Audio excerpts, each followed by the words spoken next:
So, what's your first name, age, and where are you from? My name is John. I'm age 54. I come from Boston, Massachusetts, United States. Okay, what's your diagnosis? My diagnosis is metastatic stage 4 gallbladder cancer that has metastasized to my stomach, my peritoneal wall, that's the wall of my stomach, my liver, my heart, my lungs, and basically the whole of my stomach. Okay. What treatments did you do prior to functional oncology? I tried different options in different hospitals in the United States. I tried Mass General, Dana-Farber, Tufts Medical, Leahy Clinic. I tried John Hopkins, I tried UPMC in Pennsylvania. I tried Duke University in Carolina. But all of them, because of a very aggressive form of undifferentiated gallbladder cancer called adenocarcinoma, cholangiocarcinoma, nobody wanted to touch it. They tried the surgery, but they had to give up and they closed me back. So no treatment was given. I was given 2 to 6 weeks of life and death. Okay. What motivated you to look for other alternatives?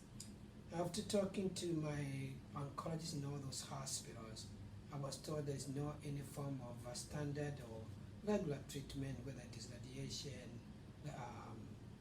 surgery, or chemo that would help me. There's none. There's no cure for that kind of disease. So I decided maybe let me try to see if there's any alternative. And as I was researching world over, I came to see that Mexico had a similar program. That's what I was looking for.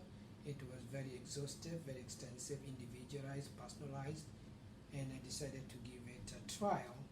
And it hasn't given me maybe a regret because I wanted to extend my life to be able to see my daughter was to graduate the following year.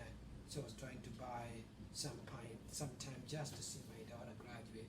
And I made the goal and gone past it. I'm now 1.5 years since I got the cancer.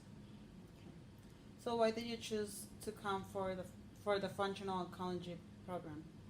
I decided to go to come to the functional program because after I did research in Germany, I called China, Japan, I called the whole of the United States that I could lay my hand on.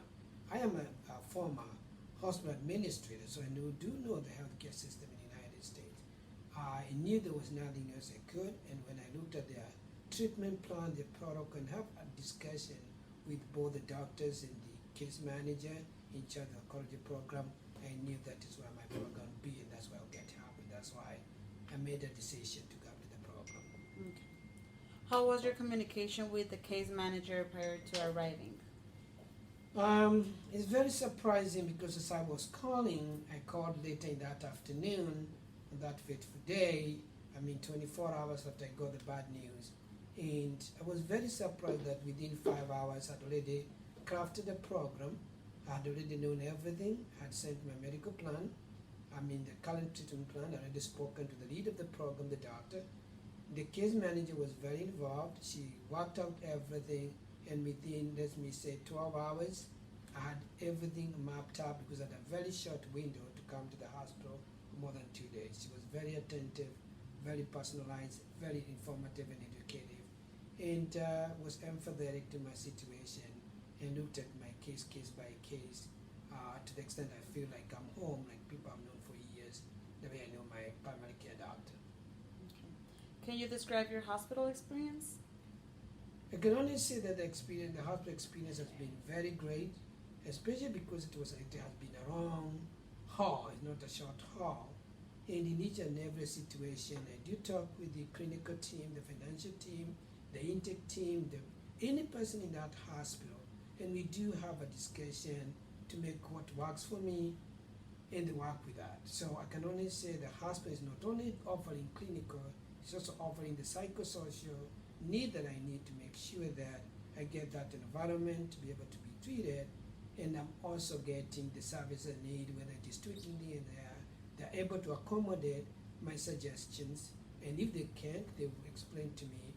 The doctors are very, very involved in the sense that they come to the bedside table, the bedside of my bed, and have an actual discussion prior to the treatment, during the treatment, and after the treatment. And I do call them a lot maybe on a weekly basis from the US through the case manager, and again I do get the same answers, which is very unusual to have a doctor spending an hour with you to discuss with you about your case. They are very busy people. That's not what I see at the function program.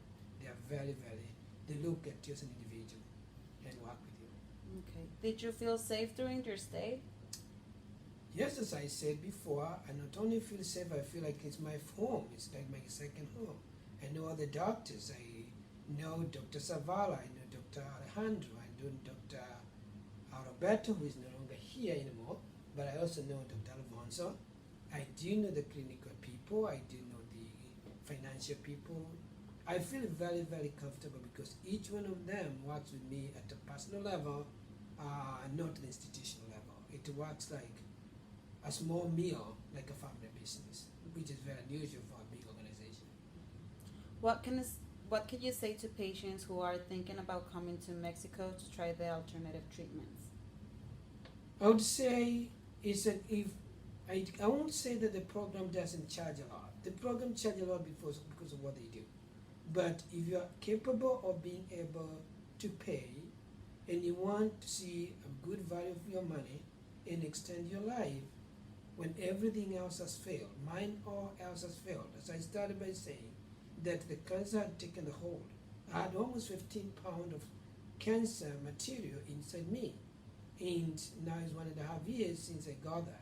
So I can only say that the program, you feel safe, and more so because you craft your treatment plan with the doctors. They will accommodate like from your diet, like to your psychosocial needs, financial, medical, and they are ready to collaborate with the doctors in other spheres, because I still do talk with doctors who make suggestions, but they tell me that cannot be done within the United States.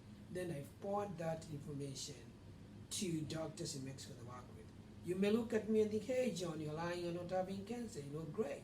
When I came here the first time I was only 90 pounds. Now I'm 155 pounds. I'm not going down, I'm going up. I'm almost at the double my body weight. So the program does really follow what they say they're going to do, and they do it diligently at maybe where you'd like, at your own level, not at the level of the hospital, your own level, because it's individualized. Okay. And what can you say about the facilities? Consider the facility, frankly speaking, I wish you could see. It doesn't look like it's a hospital because you have your own big room, you have facilities. In terms of the physical building, the physical facility is very spacious, very clean. You get accommodation for yourself, and if you have any company to help you during the stay, you have a place for them. They offer meals. They are clean, like I said. And more so, the most important thing is that they want to make sure you feel at home. They offer you 24-hour service, and you don't have to take 5 minutes if you had a need before you get somebody coming to take care of you. I've worked as a home administrator. I am a nurse. I'm a home caregiver. So I do know, and I worked also as a nursing home administrator. So I know the whole 9 yards of the medical field. And to have an institution with very sick patients like me, and the many others that are here getting a 5 minutes time between you putting your call light and these getting services, it means they are well staffed, and also they have that, I would say, the culture of making sure that patient needs comes first. So I would only say my stay has been superb and great. Okay. And excellent. Is there anything else you want to add? I don't know, because there'll be not enough space to add what I know. The only thing I can say is one, that on several occasions, the cancer that was given was to kill me between 2 to 4 or 6 weeks.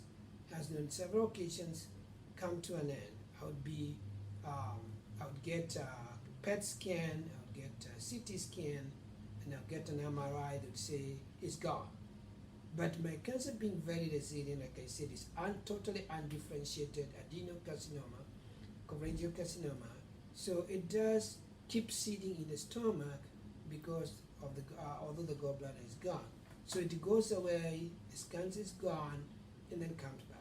But in terms of the program, if it was a typical cancer to be long gone, right now we're exploring a way to lengthen the period of relapse when it comes, but the cancer goes. I'll give an example.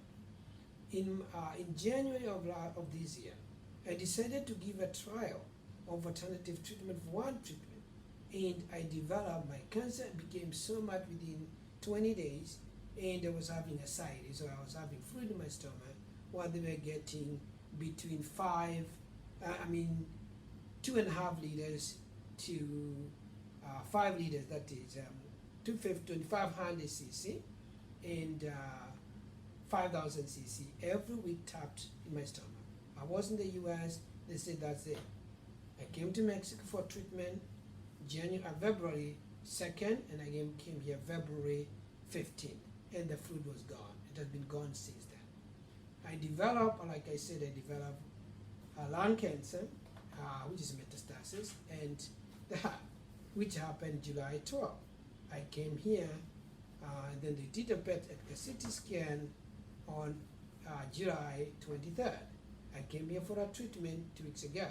I was getting 300 to 500 cc of fluid coming from my lungs. Then when I went there on the 8th of August, they still found 300 cc in my lungs. They told me, John, this is bad. So when I came back for a treatment, which I came here on the 15th of August this year, I went back to America, and when they did the scan, they just did a scan 2 days ago. They just told me there's no more fluid, it's gone. I did a treatment, the fluid is gone. So you can see whatever they do is very effective. The fact that I'm not healed permanent is because of the resilience of my cancer. I would ask any one of you with the same situation, everything has failed. They can see the world falling apart on them, but they have ability to pay. You wouldn't miss it, you would neglect. There'll be a solution, and you'll be able to craft it. It's not why we say the doctor said. It's why you feel you're participating in your plan of care, and you know what you're going for, and you go back and forth with your doctor until you map up something, and they look at the cost because it's individualized, and then you'll be able to get what you need. I can only say good things about the problem. Thank you. Thank you very much, Ron.